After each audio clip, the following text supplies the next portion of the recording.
গরিব হইয়া জন্ম নিছি এটাই আমার দোষ, তাই তো পাখি তুই কখনো মানলি না রে পোষ।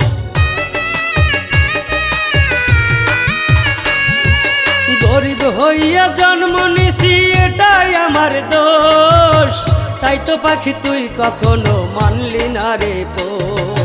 না জানি কোন সুখের আশায় কইরা গেলি পর, তোর লাগিয়া ক্ষত হইল আমার অন্তর। না জানি কোন সুখের আশায় কইরা গেলি পর, তোর লাগিয়া ক্ষত হইল আমার অন্তর। আমি মরলে আসিস বেমান আমার বাড়ি দেখতে, কেমন করে ঘুমিয়ে আছি বাড়ির বারান্দাতে, কেমন করে ঘুমিয়ে আছি বাড়ির বারান্দাতে। তখন হয়তো বুঝবি বেমান কি ছিলাম আমি তো।